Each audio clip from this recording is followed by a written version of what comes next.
Section competitive with কিংসুকে Indian army অগ্নিবীরের রিক্রুটমেন্টের একটা নতুন ভিডিও 2025 যেটা এসেছে সেটা পাবলিশ হয়েছে।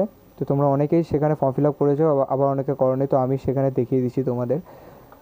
এখানে প্রথমেই যেটা অ্যাপ্লিকেশন ফিস, তোমাদের এসটি এসসি ওবিসি জেনারেল যারা যারা আছো তাদের জন্য 250 টাকা করে অ্যাপ্লিকেশন ফিস লাগবে। এটা স্টার্টিং হয়েছিল মার্চের 12 তারিখ থেকে, এটা শেষ হবে 10ই এপ্রিল।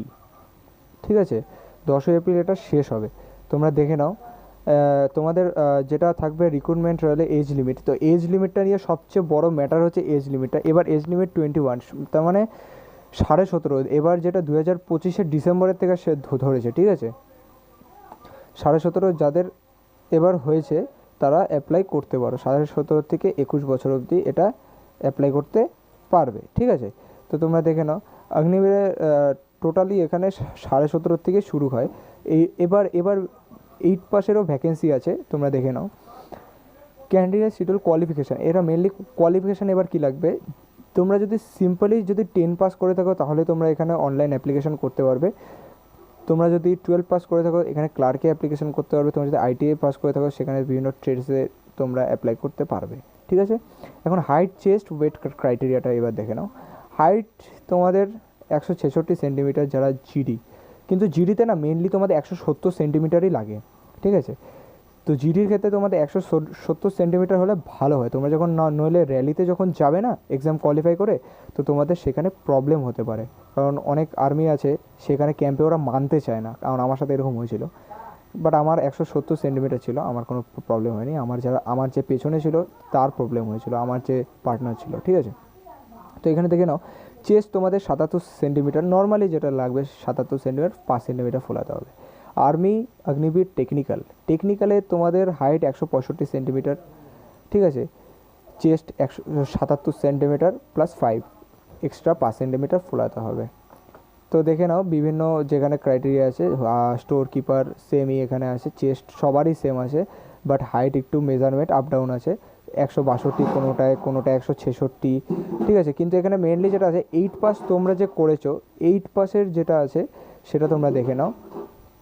মেস কিপার, হাউস কিপারের ক্ষেত্রে হাইট তোমাদের 166 সেন্টিমিটার লাগবে, চেস্ট তোমাদের 77 সেন্টিমিটার, 5 সেন্টিমিটার ফোলাতে হবে।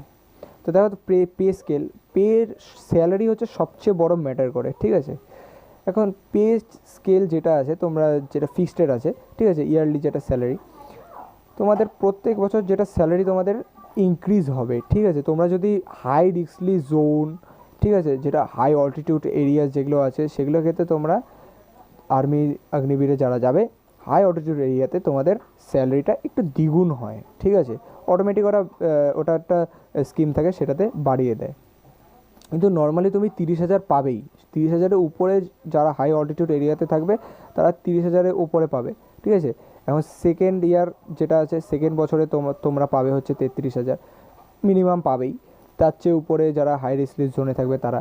তারপর থার্ড ইয়ারে যারা আছে 3 বছরে, যাদের 3 বছর রানিং চলবে তারা 36,500 করে পাবে। এটা হলো টোটাল মিলিয়ে, মানে এটা হলো বেসিক পে তোমাদের একটা, ঠিক আছে। আরও যায়, আরও এক্সট্রা কিছু যায় যেগুলো রেশন প্যাকেজ মিলে, ঠিক আছে।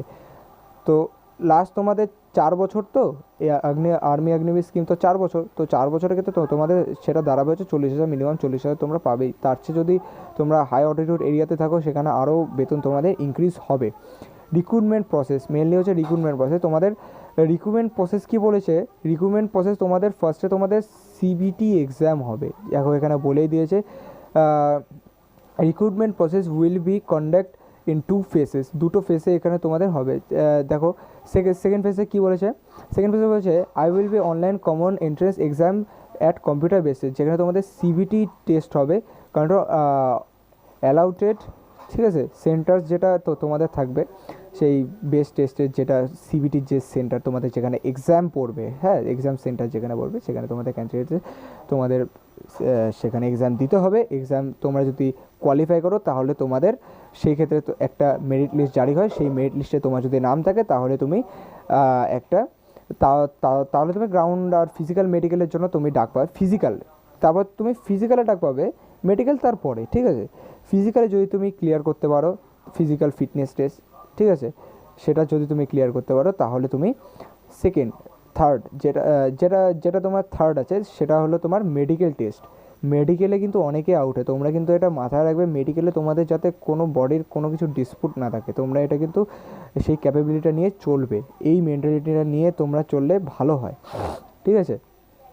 এখানে তোমাদের মেনলি যেটা লাগবে, মেডিকেলে তোমরা যাতে আনফিট না হও সেটার একটা ভিডিও আমি তোমাদের দেবো, সেটা ফলো করে যদি তোমরা চলতে পারো তাহলে খুবই ভালো। কিন্তু তোমরা যদি বাইরে থেকেও কোনো জায়গায় তোমরা মেডিকেলের জন্য প্রিপারেশান নিচ্ছ, নাও, কোনো ব্যাপার নেই। মেডিকেল যেটা ফিট, যে তারপরে তোমার হচ্ছে ফিজিক্যালের জন্য তোমাদের একটা ভিডিও এনে দেবো, ফিজিক্যাল কীভাবে তোমরা পাস করবে সেটার একটা সহজ উপায়টা আমি তোমাদের বলে দেবো। সেটা অবশ্যই প্র্যাকটিস অবশ্যই করতে হবে, প্র্যাকটিসের ব্যতিক্রম কিছু নেই, ঠিক আছে। তো দেখে নাও এখানে এখনও তোমাদের ভ্যাকেন্সিটা কত যে আছে সেটা এখনও ডিক্লেয়ার করেনি, ঠিক আছে, সেটা এখনও দেয়নি আর্মি, ঠিক আছে। তো দেখে নাও, এটা হলো তোমাদের মেইন। আর তোমরা যে ডকুমেন্ট তোমরা নিয়ে যাবে, ফার্স্ট তোমাদের অ্যাডমিট কার্ড তোমরা যখন নিয়ে যাবে সেই র্যালিতে, সেটা হলো তোমাদের অ্যাডমিট কার্ড। সেকেন্ড হলো তোমাদের ফটোগ্রাফ, তোমরা নিয়ে যাবে এডুকেশন সার্টিফিকেট, যেগুলো তুমি অনলাইনে অ্যাপ্লিকেশন করেছো তখন লেগেছে তোমার, ঠিক আছে। বিভিন্ন ডকুমেন্ট লাগবে, সার্টিফিকেট যেগুলো আছে, domicile certificate, mainly residence, permanent residence certificate, তারপরে নোটিফিটি যেগুলো আছে, ঠিক আছে। কাস্ট সার্টিফিকেট, তোমরা যদি SC ST OBC হয়ে থাকো তোমাদের কাস্ট সার্টিফিকেট নিয়ে যাবে, রিলিজিয়াস সার্টিফিকেট, পুলিশ ভেরিফিকেশান যেটা তোমাদের পুলিশ ক্যারেক্টার সার্টিফিকেট যেটা বলে, তারপরে স্কুল ক্যারেক্টার সার্টিফিকেট, তোমরা যে স্কুলে পাস হয়েছো ক্লাস 10, ঠিক আছে। তো ক্যারেক্টার সার্টিফিকেট একটা লাগবে, আনমেরিড সার্টিফিকেট লাগবে, রিলেশন সার্টিফিকেট লাগবে। তোমরা যদি NCC করে থাকো তাহলে NCC ক্ষেত্রে তোমাদের ছাড় আছে, যেমন তোমাদের NCCতে কী হয়, ABC সার্টিফিকেট, ঠিক আছে। তো ABC সার্টিফিকেটে তোমাদের কিন্তু আলাদা তোমরা নাম্বার পাবে, তোমাদের A সার্টিফিকেটে নাম্বার পাবে, তোমাদের B সার্টিফিকেটে নাম্বার পাবে, তোমাদের C সার্টিফিকেটে নাম্বার পাবে। কিন্তু C সার্টিফিকেট যদি তোমার B গ্রেডে যদি থাকে, আমি একটা কথা বলছি, C সার্টিফিকেট যদি তোমার B গ্রেড যদি তুমি তুলতে পারো, A গ্রেড বা B গ্রেড, তাহলে কিন্তু তোমার এক্সাম হবে না। সেক্ষেত্রে তুমি ডিরেক্টলি তুমি ফিজিক্যালের জন্য ডাক পাবে অ্যাপ্লাই করলে, ঠিক আছে। তারপর যদি তুমি স্পোর্টস, তুমি যদি ন্যাশনাল বা ডিস্ট্রিক্ট যদি তুমি খেলে থাকো, সেটা যেন স্পোর্টস সার্টিফিকেট, ঠিক আছে। তারপরে এফিডেভিট, প্যান, আধার, এগুলো অবশ্যই লাগবে, এগুলো তোমার মেনলি সার্টিফিকেট যেগুলো লাগবে। তো এই হলো তোমাদের সার্টিফিকেট যেগুলো তোমার আর্মি অগ্নিবীরের ক্ষেত্রে লাগবে। এখন যদি তোমরা বসে থাকো তাহলে তো কোনো কিছু হবে না, কিন্তু তোমাদের এখন মেনলি যেটা করতে হবে, তোমাদের গিয়ে অ্যাপ্লাই করতে হবে। যারা অ্যাপ্লাই করোনি তারা অবশ্যই অ্যাপ্লাই করে নেবে, কোনো লেট করবে না, এটা তোমাদের সুবর্ণ সুযোগ। আমি যতদূর সেটা দেখেছি যে তোমাদের যে ভ্যাকেন্সিটা আসবে আর্মির, হ্যাঁ, আর্মি ভ্যাকেন্সি আমি অনেক জায়গায় একটু ঘেটে দেখেছিলাম যে মিনিমাম তোমাদের 30 কি 35,000 আপ আসবে তোমাদের ভ্যাকেন্সি, প্লাস তো হবেই, শিওর, একদম 100 হবেই। কারণ আগেরবার 25,000 ভ্যাকেন্সি এসেছিলো, কিন্তু এবার তোমাদের বেশি আসবে, ঠিক আছে। আগেরবার অনেকেই যারা সিলেকশন নিতে পারোনি, এবার তোমরা হাল দেখিয়ে দেবে। এবার তোমরা ভারত মাতার জন্য তোমরা যে কী করতে পারো সেটা তোমরা দেখিয়ে দেবে। তোমাদের যে ভেতরের জজবা, তোমাদের যে জুনুন, সেই জুনুনটাকে তোমরা নিয়ে গিয়ে সেখানে ঢেলে দেবে। সেই জুনুন যাতে একটা অরা হয়ে যাতে তোমাদের ভেতর থেকে বেরোয়, একটা জ্যোতির্ময় আলো যাতে তোমাদের ভেতর থেকে বেরোয়। তোমরা কোনো কিছুতে হার মানবে না, আগে কি আছে দেখে নেব, কিন্তু হার কোনোটাতেই মানা যাবে না।